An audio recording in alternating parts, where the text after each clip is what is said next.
Hello, everyone, and welcome to the Outliers YouTube channel and our program, Get to Know. I'm your host, DP Lyle, and I am here with my partner in crime, Kathleen Antrim. Thanks, Doug. It is great to be here.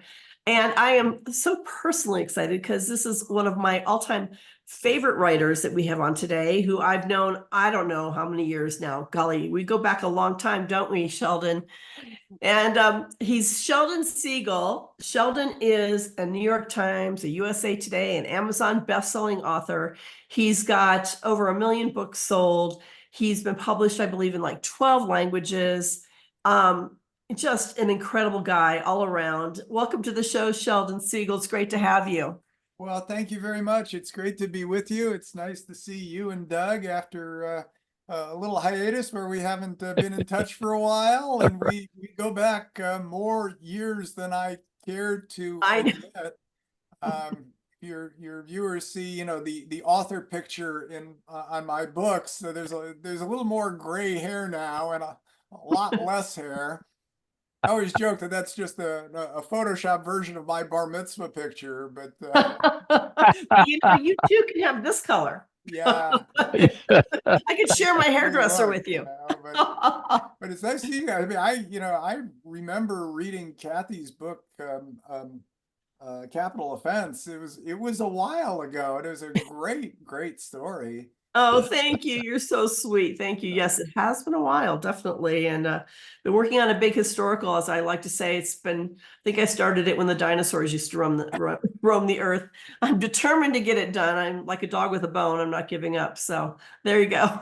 It's a whole new thing doing a historical. Your viewers probably know. And by the way, everybody has to go out and buy both Kathy's book and Doug's Jake Longley books before they can buy mine. But as soon as they have they bought yours, you can go start my series. But the new I think I know I did blurbs for some of Yes, yeah, yes, you did a couple of times. I appreciate it. Yes, you did. And, yeah, wow. So I want to start with one of my favorite questions, and I would like to talk to you about your childhood. Okay. And as I like to say, if you want to put your feet up, maybe lay down on the couch, whatever it works for you.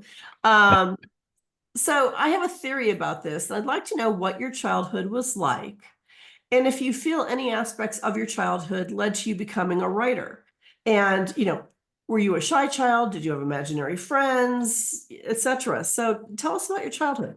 Oh, wow. I mean, I had a boring childhood. We had a perfectly nice, functional family in the Chicago area. We lived in Chicago, when I was a little kid, and then we moved to the suburbs. And, my parents got along fine. My brother and I got along fine. Feel free to make something up. No, I'm just kidding. I wouldn't be good on, like reality TV because I'm not very interesting. And by the way, that has continued well into adulthood now. I've been married to my wife, Linda, for 36 years, and we have 2 kids, twin sons named Alan and Stephen, who just turned 32. And I was joking, before we got on the air, it's same wife, same kids, same house, same job. I mean, I would say this, I always wanted to be a writer, I am no longer a practicing attorney. I was an attorney for almost 40 years with big firms in San Francisco. Yeah. But even way back when in, high school and college, I always wanted to try to write a novel. And I don't know why. And, you guys are writers. I mean, you talk to a lot of writers and they say the same thing, which is, I don't know why we feel compelled to do this. And it's kind of presumptuous to think we have anything interesting to say. But that was always kicking around in the back of my mind, And when did you finally decide that now's the time? Well, and why? What was the stimulus for that? I mean, I did the same thing. My career got in the way, practicing medicine got in the way. And then when I was 50, I finally decided, I got these stories, I should write them. But do I know how? And that's when I decided. Was it something like that for you? You did your job and you were working, and then suddenly you said, I've thought about this for 20 years. It's time to do something about it. Yeah, I had a similar midlife crisis experience. Although, to Doug's credit, I mean, he was busy saving lives. I was just a lawyer helping rich people Uh, fight about money. It was not, it was Oh, those rich people needed help. It's okay. that's right. yeah. That's It, right. yeah. Um, well, I mean, somewhere along the road, even when I was in law school, and I liked being a lawyer. I was a corporate lawyer. I was not a litigation lawyer. But kind of all along the way, I had the idea I'm going to write a book someday. Um, and I don't know when and I don't know how, but I'm going to do it. And I write courtroom dramas, legal thrillers, if you want, set in San Francisco. And I mean, when I was in college, I was going to write Robert Ludlum books. I was going to write big thrillers. And then I read Presumed Innocent on an airplane Mm. in 1988. Linda and I were coming home from Hawaii from our honeymoon. And I remember reading that book and thinking, well, if I ever get around to writing the book I'm never going to write, maybe it'll be a courtroom drama. And so there was Presumed Innocent, and then they made a really good movie with Harrison Mhm. Ford. And then John Grisham became really a big deal. And, the years went on, our kids were little, and then something happened. And I have to be serious for a minute here, and then we can Mhm. go back to, horsing around. But something did happen in the summer of 1993. I was working for a big law firm in San Francisco, the Pettit and Martin firm at the 101 California office tower. And you may remember this, but one of our former clients came into the offices armed to the teeth with pistols and an AR-15, and he walked up and down the halls and killed 8 people and wounded another 7 or 8 people. I did It was not know you horrible. were involved in that. Yeah, I was there. I got lucky. I got behind a locked door. It was actually in our firm's personnel department. I remember sitting there with about 25 people thinking, if this is a disgruntled former employee, we're in the wrong place. Mhm. In any event, the whole thing happened in about 20 minutes, and then the guy killed himself, and which it's not nice to say it, but I'm glad he did, because it would have been really awful to have gone through a trial and everything. Oh my gosh. Yeah. Well, it's always too bad these people don't do that first. Yes. Yeah. So in any event, after that, we closed that firm, the Pettit and Martin firm, about 2 years later, and we all moved to another big law firm, the Shepherd Mullen firm, in 1995. And Mhm. that's where I spent, I retired a couple of years ago, but I spent the rest of my career at that firm, along with many of my former colleagues from the old firm. And when we moved to the new firm, that's when I decided, hey, I'm in my mid-30s, and if I'm ever going to write the novel that I'm probably never going to Mhm. write, this would be a good time to do it.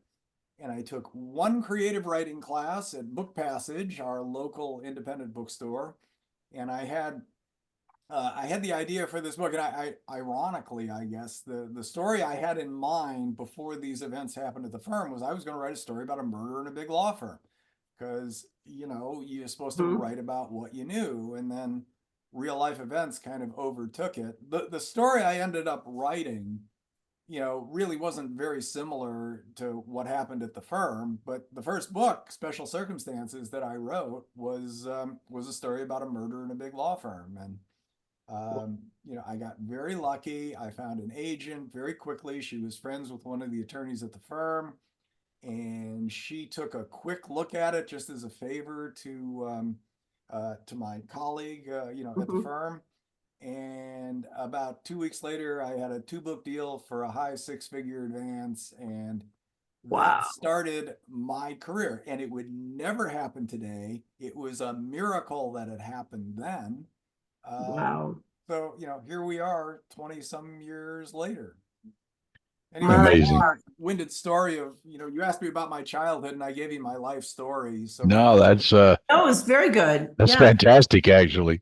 yeah, it Well, really you have a is. series. You have a series that you write about lawyers, and this is Mike Daly and Rosie Fernandez. Tell us Yeah. about that series, who they are, and what kind of stories that readers can anticipate when they go to that, and then we'll talk about your detective duo. Yes. yeah.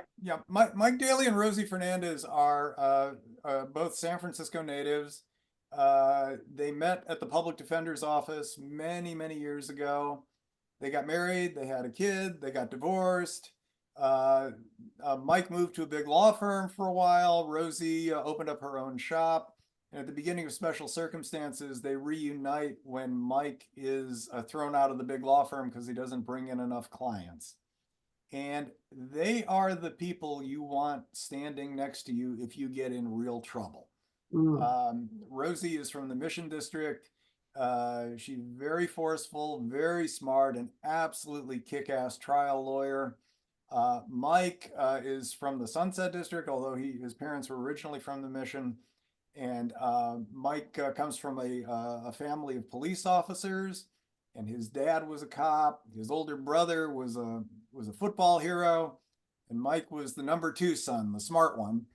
And after Mike's older brother died in Vietnam, Mike decided to become a priest for a while, and that didn't work out because he didn't like the politics of the church. So he went to law school, became a public defender, much to the grin of his police officer father. And that's where he met Rosie. And the books are about Mike and Rosie, who, although they are no longer married, I like to tell people they're ex-spouses with benefits. And the stories are about Mike and Rosie and the challenges they face and how they go about trying to solve the world's problems. I mean, they're mystery novels at their heart. There's a murder, there's an investigation, there's a trial, there's a conclusion. And in the later books, they actually go back to the public defender's office, and the 16th one just came out. And Rosie is the public defender of San Francisco, and Mike's the head of the felony division. And in my mind, they've kind of come full circle because that's where they should have been all along. What's the title of the most recent one? The most recent one is called Last Dance. Yep. That's that is Broadway in San Francisco. We actually have it right here. Yeah, Mike and Rosie. Oh, that's good looking. That's a beautiful That is cover. a great cover. Pretty cover, yeah. That's on the left. There is the Condor Club, where Carol Dodo was the first topless, bottomless dancer in the Bay in the country back in the 60s. That caused a whole lot of. But Mike and Rosie represent the doorman at a strip club who is accused of murdering one of the dancers late at night. Wow. And joking about it that it has murder, sex, drugs, infidelity, and lots of secrets. So it kind of has something for everybody. And I love the title "Last Dance" for a stripper. It's fantastic, fantastic. Yeah, it's not going to be the last book. A lot of people have asked me that. No, I'm already working on the next one. Oh, good. Yeah. So what are you working on? Well, this one just came out last week, and I'm working on another one. I'm trying. I think I know. My books are about. Somebody has to die in San Francisco because Mike and Rosie are the public defenders of San Francisco. So I've been trying to decide which neighborhood Linda and I want to go out and eat at. And this last one was great since it was North Beach, so we got to go to all these great Italian restaurants. Oh yeah. And on Columbus. So, and I kind of go back and forth between upscale and downscale neighborhoods. I've done a bunch of stuff in the Tenderloin, and my reader keeps saying, "Is all of San Francisco like that?" I said, "No, I write about the neighborhoods where there are criminals. The rest of the city looks great." Exactly. There is something about, taking people who are in a nice neighborhood thinking they're perfectly safe and then shattering that perception, right? That's absolutely right. I try to put my characters into positions where they're going to be uncomfortable. And, you take somebody like me. I mean, I go to the neighborhoods where some of my books are set, and I'm terrified. I did a book on 6th Street, which has been, Skid Row in San Francisco for 100 years. Yeah. And Linda and I are walking around, and we dress down, and, we're trying to be discreet about taking pictures and stuff. And wow. I would not have been a good police officer. No. Well, Kathy and I did a book signing back a long time ago in Oakland somewhere. Yes. And like 2 blocks away, gunfire erupted. We're outside getting some fresh air, and bang, bang, bang, bang, bang, bang. I think it might have been the Fruitvale area or something. I don't know where it was, but it wasn't good. Yeah. Yeah. But I remember the gunfire at 8 o'clock at night. Yeah, those are not fireworks. Yeah, I So- do not do book signings in the areas where the murders take place in my books. It's Well, I'm not sure how many people would come to visit you signing there. Exactly. although in this book, it's in North Beach, so the murder takes place a couple blocks from City Lights, and Yeah. Yeah. so I don't know. Great bookstore. Kind of cool Yeah. to do a book signing at one of those restaurants. Yeah, that would be a great idea, Yeah, maybe, nothing like a great glass of wine and a good book to read, right? Yeah, exactly. That's right. Yeah, all the locations in my books are real places, and I only pick out restaurants and places that I want to say something nice about, because you can't put it in a book and then Smart. ship them. Yeah. But I keep thinking somebody's going to comp me a meal someday, and it hasn't happened. It hasn't happened. Jeez. I don't know. I think we need to do something about that. That might be a PR play. I'm not sure. I don't Now, think so. outside your Tried to raise series, it, eat at all these, Chinese places and pizza places and burgers and stuff. And Linda keeps saying they got to upgrade their their eating habits. Yeah. eating habits. Yeah. Well, you also wrote The Terrorist Next Door, which is outside that series. Yeah. Tell us about that. How did that different, and what made you decide to step away from your series and do something a little different? Yeah, well, I had written 7 books in the series set in San Francisco, and I decided I wanted to take a little break, and then I promised my mom that I would write a story set in our hometown of Chicago. And the San Francisco books are the protagonist is a Catholic ex-priest who's from the south side of San Francisco, and in real life I'm a Jewish guy from the south side of Chicago. So I promised my mom, she passed away a few years ago, but I promised her, okay, I'm I'm going sorry. to write a story where the main guy is a Jewish homicide detective on the southeast side where we all grew up, which at the time was a very nice neighborhood, and which is now kind of a very sad neighborhood. Unfortunately, things did not age well over the years when the steel mills closed and a lot of businesses closed. But I tell people I'm a proud 3rd-generation native of Chicago's southeast side and a very, very long-suffering White Sox fan. But if you think I'm like a Chicago tough guy, that ain't true. Okay, my dad was a lawyer. My mom was, worked, has a college degree too. We moved to the suburbs when I was 12, so I'm not I'm a legit Chicagoan, but that's about as far as Not a street fighter, I think. it was a lot of fun to write the book. I got in touch with some people from our old neighborhood. Some of the restaurants were still there. There are scenes in those. You see the Wow. connection here. And it was an interesting book to write because when we lived in the neighborhood, and for 50 years before that, it was predominantly working class white families, the children and grandchildren of immigrants, and a lot of Jewish families. I tell people I grew up in a neighborhood where half the kids were Jewish and the other half were Catholic, and that's where I learned all the stuff about Catholicism for the Mike Davis. Oh, sure. Yeah.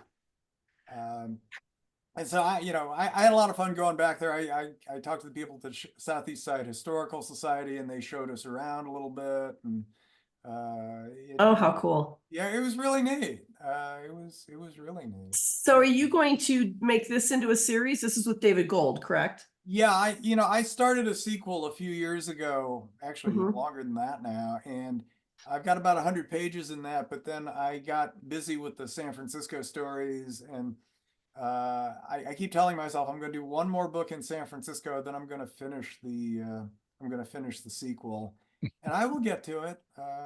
Well, I'm sure you will. Well, let me ask you a writerly question, because we have a lot of authors and wannabe authors that are out there listening to this.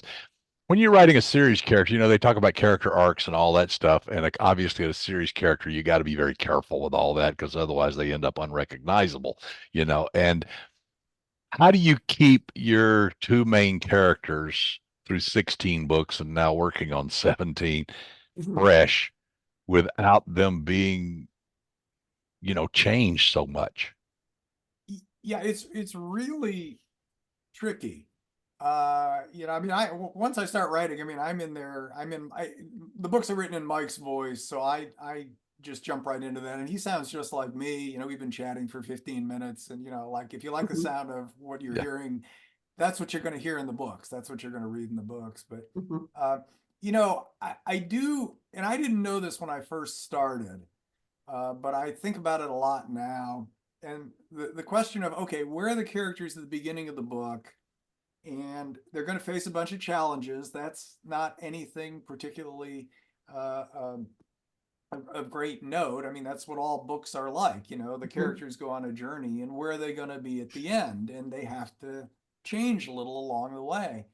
And I think of that at the beginning, like, okay, what in their arc here? How are they? And they're going to get older. The characters do get older in my books, and the kids grow up. And uh, but it's tricky because people want something kind of new, but they also want the The same. familiar. Exactly. Yeah. And left to my own devices, I've also started cheating because Mike and Rosie are getting older, so they aren't aging very fast.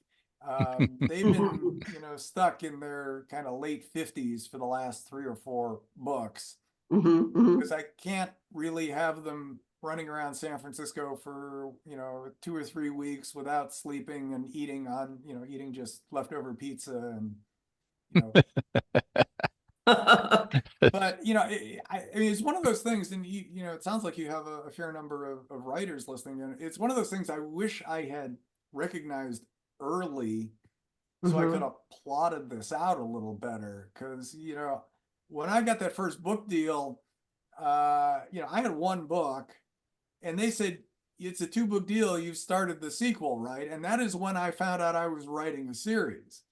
And Sure. Yeah. if I had known I was going to be 16 books into this, I would have done some things differently. Well, And that's it. Once you start a series, like most people don't know it's going to be a series, and once you do, you have written in stone certain things about these characters Mhm. that you're stuck with forever. Yeah. Yeah. Yeah. Yeah. I mean, you could cheat a little. I do cheat on their ages. I cheat on their kids are getting older much faster than Mike and Rosie. The kids Yeah. have aged 20 years. Mike and Rosie have aged like 10. And my readers have noticed this, and they email me, or they Yeah. send Yeah. me a Yeah. note on Facebook, and I just fess up. I said, hey, it's fiction. I It's Right, exactly. right. It's yeah, needed the daughter to be older. Right, right. right. But I have I love one it. character, Nick the Dick Hansen, who I refer to, the Danny DeVito character. Yeah. He's an old line San Francisco private investigator, and the stories just get wilder and wilder as the books have gone on. Now, I mean, he's running the biggest agency in North Beach. He has a $50 million real estate portfolio, and he writes mystery novels, and he's got a Netflix series. And people love this guy. My first editor said, "You can't keep doing this character. It's one note." And I say, "I know, but it's a really good note." And I had mentioned in one of the early books that he was a contemporary of Joe DiMaggio. And Joe he played high school baseball on the North Beach playground with Joe. Yeah. Okay. Yeah. Well, Joe DiMaggio was born in 1914, Yeah. which means Nick the Dick's 110. But not in my books. He is frozen at 95. He is going to be frozen forever. And if I kill him, I'm going to get hate mail. I Yeah. Yeah. I just can't do it. And that's these aren't documentaries, folks. This is That's a I great love it. point. I I love it. love it. I love it. So Sheldon, tell us where we can get your books. well, the I mean, the reality in the book world these days, the easiest place to get it is on Amazon. Mhm. And they're very hard to find in bookstores these days. They're all available in Kindle and paperback, hardcover, and audio. And I mean, I don't agree with everything Amazon does, but the reach, we're selling a lot of books these days because the Mhm. reach of Amazon is just wild. We Sure. are the 800-pound gorilla. That there's no Yes, doubt about that. I mean, for those of you, people who are in the Kindle Unlimited program, my books are all in Kindle Unlimited, and that is a huge portion of the market nowadays. Yeah. You Yeah. know, It's a Amazon great is paying- deal. yeah, Amazon's paying $50 million a month to authors in the Kindle Unlimited program. That's over $500 million a year. That's Wow. That's amazing. Incredible. That's Absolutely incredible. Well, So Sheldon people used to Siegel, ask it's me, well, been where do you sell your books? And I said, well, there's, a couple thousand bookstores and, some online stuff. And now I tell them, hey, anybody who's got a smartphone can download my whole series in about a minute and a half. So, right. right. And take it with them everywhere. yeah. Quite frankly. Well, Sheldon, it was great to have you with us. You got to come Fantastic. back with the next book. The current one is The Last Dance by Sheldon Siegel. Highly recommend you get it. I mean, this man is a fabulous storyteller and a great writer. And I want to ask our viewers to please click the thumbs up. It helps with our algorithms and gets these interviews out into the world. And if you like what you're hearing here, please subscribe. We'd love to have you as a subscriber. And if you have any interest in writing, please check us out at outlierswritinguniversity.com. Anything else, Doug? No, it's been great, Sheldon. Always great to see you. I wish it was in person, and maybe it will be Yes. before too long. I really cherish the times we had at Book Passage, Mhm. teaching and doing all that. And I remember the weekend in Hyannis with Michael Palmer and Tess Gerritsen's Ah. teaching lawyers and doctors to write. We had a great time there. So I'm sure I'll see you. And for all of you out there watching, this has been Get to Know on the Outliers YouTube channel. We'll be back with more interviews, and we look forward to seeing you then. Take care.